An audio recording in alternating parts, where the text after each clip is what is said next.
میں کھاؤں یا نہ کھاؤں تمہیں کیا، میں جاؤں یا نہ جاؤں تمہیں کیا، وہ میری سنے یا نہ سنے تمہیں کیا۔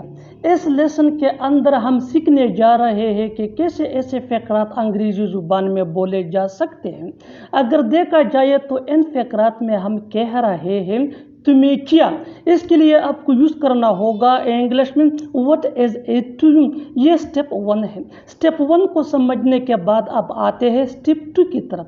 سٹیپ 2 میں ہمیں سیکھنا ہے ایسے فقرات کے لیے انگلش لینگویج کا ویدر۔ ویدر کے بعد ہمیں یوز کرنا ہے سبجیکٹ۔ سبجیکٹ یہ ناؤن بھی ہو سکتا ہے اور پروناؤن بھی ہو سکتا ہے۔ سبجیکٹ کے بعد آ جایا کرے گا مین ورب، جو ٹینس کے مطابق اپنا فارم اس سبجیکٹ کے مطابق چینج کرتا رہے گا۔ مین ورب کے بعد آ جایا کرے گا اور نوٹ۔ یہاں تک ہمارا اتنا سا اسٹرکچر ہو گیا۔ اب اس کے ساتھ آگے لگانا ہے ہمیں what is it to you، اور اس کے ساتھ ہی ہمارا سٹیپ 2 مکمل ہو گیا۔ سٹیپ 3 کو اچھی طرح سمجھنے کے لیے آئیے مل کر آگے بڑھتے ہیں۔ میں کھانا کھاؤں یا نہ کھاؤں تمہیں کیا، whether I eat or not what is it to you، whether I eat or not what is it to you۔ Next example for better understanding، میں جاؤں یا نہ جاؤں تمہیں کیا، whether I go or not what is it to you، whether I go or not what is it to you، وہ میری سنے یا نہ سنے تمہیں کیا، whether she listens to me or not۔ یہاں تک ہمارا اتنا سا سینٹنس ہو گیا۔ اب ہمیں اس کے ساتھ آگے کیا لگانا ہے، شاباش بتائیے، بالکل correct, what is it to you۔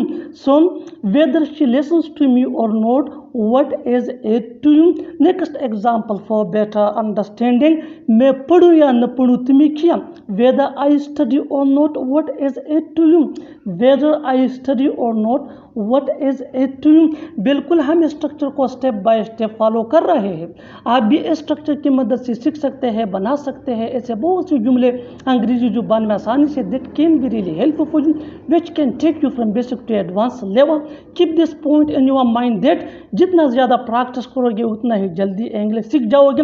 اچھی طرح سمجھنے کے لیے ایک اور مثال دیکھتے ہیں، one more example for better understanding، وہ شادی کرے یا نہ کرے تمہیں کیا، وہ شادی کرے یا نہ کرے تمہیں کیا، whether she gets married or not what is it to you، whether she gets married or not what is it to you، وہ لوگ آئے یا نہ آئے تمہیں کیا، whether they come or not what is it to you، whether they come or not what is it to you۔ Next example for better understanding، میں لکھوں یا نہ لکھوں تمہیں کیا، میں لکھوں یا نہ لکھوں تمہیں کیا، whether I write or not what is it to you، whether I write or not what is it to you۔ اور آخر میں یہ سینٹنس آپ کے لیے کامن سیکشن میں اس کا جواب ضرور دینا، وہ کھانا پکائے یا نہ پکائے تمہیں کیا، وہ کھانا پکائے یا نہ پکائے تمہیں کیا۔ Subscribe to English pairs for more advance English sentence structure. Thanks.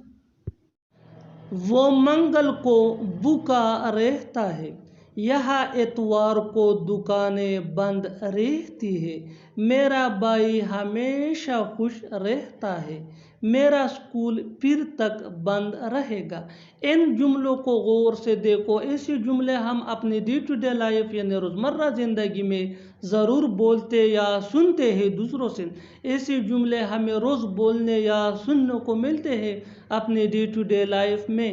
ان جملوں کے لیے انگلش کا یہ اسٹرکچر یوز ہوتا ہے، let me explain, subject plus helping ورب جس کو آگزیلری ورب بھی کہا جاتا ہے، یہ سبجیکٹ یا ٹینس کے مطابق ہوتا ہے، پلس ریمین۔